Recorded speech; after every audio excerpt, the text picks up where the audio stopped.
15절 말씀부터 21절까지 읽도록 합니다. 315페이지 에베소서 5장 15절에서 21절까지 읽겠습니다. 그런즉 너희가 어떻게 행할 것을 자세히 주의하여 지혜 없는 자같이 말고 오직 지혜 있는 자같이 하여 시간을 아끼라. 때가 악하니라. 그러므로 어리석은 자가 되지 말고 오직 주의 뜻이 무엇인가 이해하라. 술 취하지 말라. 이는 방탕한 것이니 오직 성령의 충만을 받으라. 시와 찬미와 신령한 노래들로 서로 화답하며 너희의 마음으로 주께 노래하며 찬송하며 모든 일에 우리 주 예수 그리스도의 이름으로 항상 아버지 하나님께 감사하며 그리스도를 경외함으로 피차 복종하라. 아멘. 저희들이 벌써 에베소서 공부를 한 지 오래됐습니다. 오늘은 이제 실천 부분에 들어가서 이제 아주 중요한 고비에 들어갑니다. 3장 14절에서 21절까지 사도 바울이 에베소 교인들을 위해서 기도를 했는데 그 기도의 내용을 요약을 하면 이렇습니다. 하나님 아버지 앞에 무릎을 꿇고 교인들을 위해서 기도하는데 교인들이 그 심령이 예수님의 사랑을 꼭 붙들게 하려면 성령님이 충만해야 한다. 성령님이 오셔서 예수 그리스도의 사랑을 성도들이 꼭 붙잡게 해서 그 사랑을 가지고 깊이도 넓이도 또 길이도 높이도 알아나가면은 결국은 그 가운데 하나님 아버지의 그 크신 충만한 것을 생활 속에서 맛보게 된다. 성령님께서 성도들의 마음속에 충만하여야만 예수님의 사랑을 맛보고 그래서 아버지의 우리를 향하신 충만한 것을 알게 된다. 그렇게 기도를 했습니다.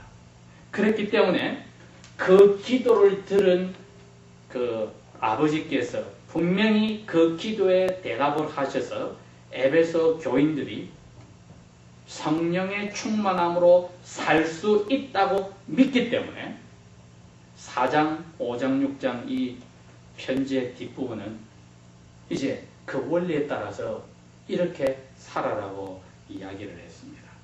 우리가 이야기했듯이 전체적으로 교회라고 그랬죠?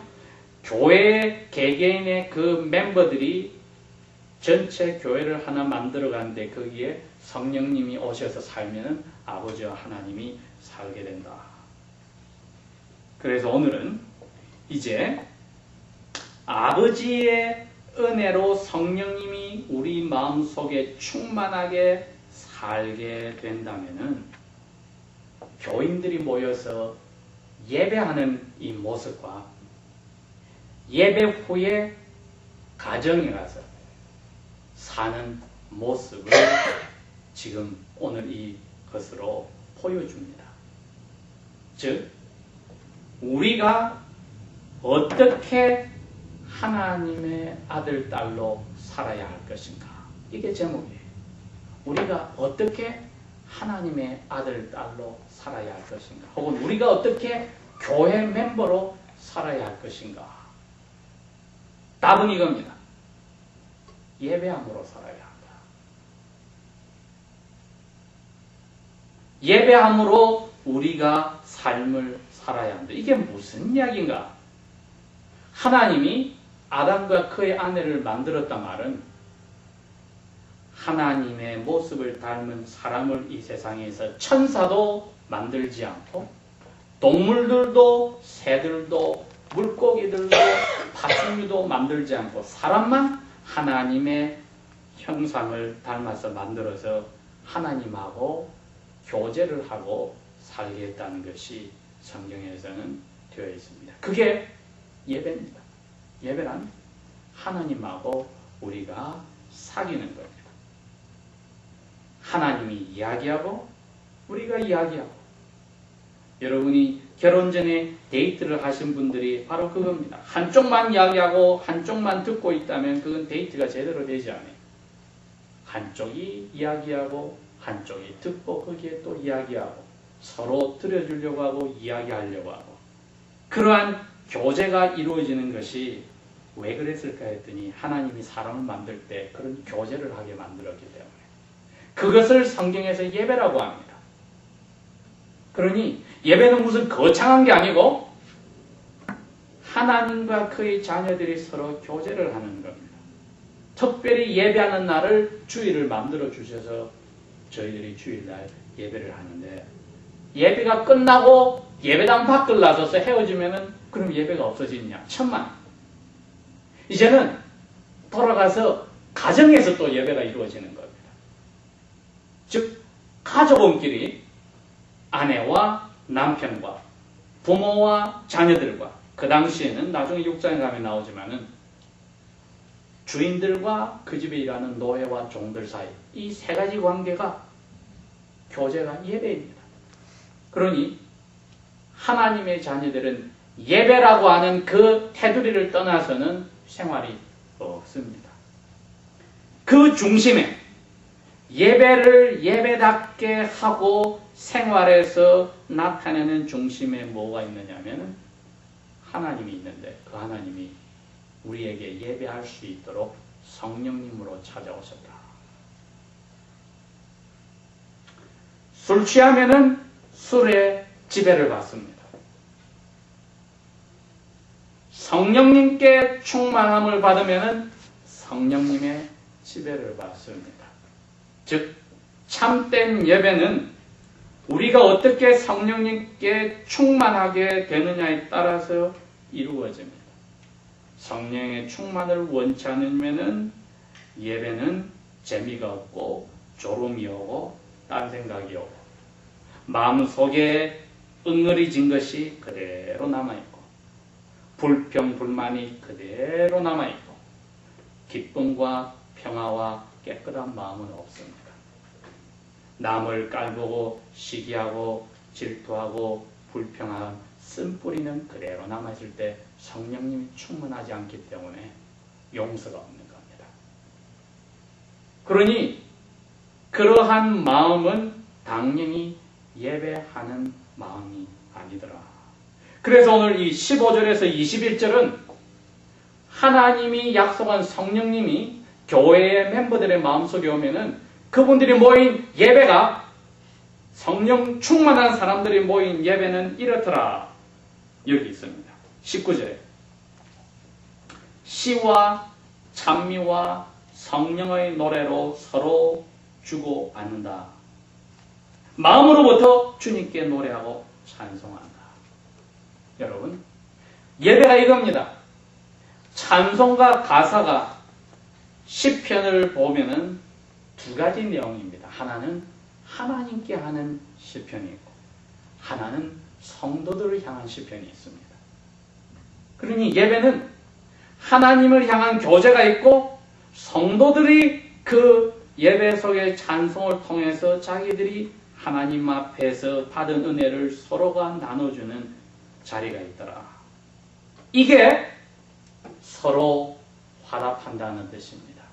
이게 골로새서 3장 16절에도 똑같은 내용인데 서로가 가르치고 권면한다는 말을 신앙 있는 사람이 없는 사람 불러가지고 이래저래라 한다는 뜻이 절대로 아니고 예배 속에서 찬송을 통하여서 못 깨달은 사람은 찬송 가사를 통해서 자기에게 주는 은혜를 깨달고 교만한 사람은 겸손해지고 슬픈 사람은 위로를 받고 어리석은 사람은 지혜로워지고 그래서 하나님 앞에 하는 찬송 속에 하나님의 향한 마음에서 우러난 찬송도 있고 성도 간에 서로 위로를 주고 권면하고 교제하는 화답이 있다.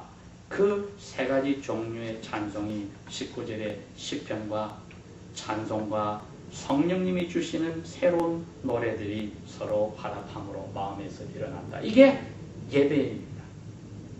그러면은 성도들이 모인 자리에 다른 사람을 수군대고 궁시렁거리고 가축을 하고 신앙이 있는 사람이 없는 사람을 인도한다고 이러쿵저러쿵 지시를 내리는 그런 회개망측한 교만한 일은 성도들 사이에 이제 없어집니다. 그게 뭐로 대치된다고요? 찬송으로 대치됩니다. 그래서 시편 내용들이 하나님께로 향한 게 있고 같은 성도들을 향해서 자기의 신앙을 나누는 가사가 있는 겁니다. 그게 성도들의 모형입니다. 하나님의 자녀들은 예배를 떠나서는 삶이 없습니다. 그 다음에 예배가 교회로서 끝나고 돌아갔을 때도 예배가 계속되어지는데 이게 다시 예배당에 예배하러 올 때에 제대로 하냐 못하냐를 결정합니다. 예배당 문을 딱 나서는 순간부터 다음 주일 예배당 문을 들어올 때까지의 삶, 이제 가정에서의 예배, 그게 어떻게 되느냐에 따라서 주일날 교회 전체가 모였을 때 예배가 하나님 앞에 기쁘냐 아니면 불쾌하냐로 결정이 난다 이겁니다. 그러니 그 두 번째 부분의 예배, 주일 예배당 문 밖을 나가서 다음 주일날 돌아올 때까지 가정에서 이루어지는 예배는 21절입니다. 예수님 때문에 하나님께 감사하면서 서로를 예수님을 우리가 두려워하기 때문에 서로를 위하고 복종한다. 하나님을 두려워하기 때문에 서로를 위하고 복종한다고 했습니다. 그래야 22절부터 6장 9절까지의 가정에서의 예배의 관계, 아버지와 아들과 엄마와 아들과 부부 사이 그리고 주인들과 노예들 사이의 관계가 설명이 되어지니 만약에 예수 그리스도를 향한 두려움이 없다면 예배는 가정에서 사라졌습니다. 부부 사이에서 존경은 사라졌습니다. 남편은 폭군이 되며 아내는 남편을 깔아뭉개려는 그러한 자리로 들어가며 부모들은 자녀들을 무조건 옥박지르며 자녀들은 부모에게 반항하며 직장에서나 가정의 주인들에게 노예들이 속으로 욕하면서 눈으로만 봉사하고 립 서비스만 하는 자리에 들어가는 것은 21절에 성령님이 마음에 주는 예수님을 두려워하는 마음이 빠졌을 때 그렇게 됩니다. 그러니 오늘 15절에서 21절은 교회의 예배와 나머지 6일 동안의 가정에서 예배의 제일 중심인 성령님의 충만한 사람은 교회에서도 예배가 찬송과 시편이 터져나오고 다른 사람들을 인도한다고 떠드는 자리에 들어가지 않고 겸손해지고 그 다음에 가정에서는 주님을 두려워하는 마음으로 남편을 아내를 사랑하고 존경하고 자녀들을 주 안에서 키우고 주인에게 예수님께 하듯이 조심하고 예수님께 하듯 자기의 노예들을 자기 가족처럼 대해주는 그 관계로 들어가려면 성령 충만하는 것 외에는 길이 없더라는 겁니다. 자, 그러면 이제는 우리의 마음속에 한 가지 남는 것은 이겁니다. 우리가 성령 충만하고 싶은가?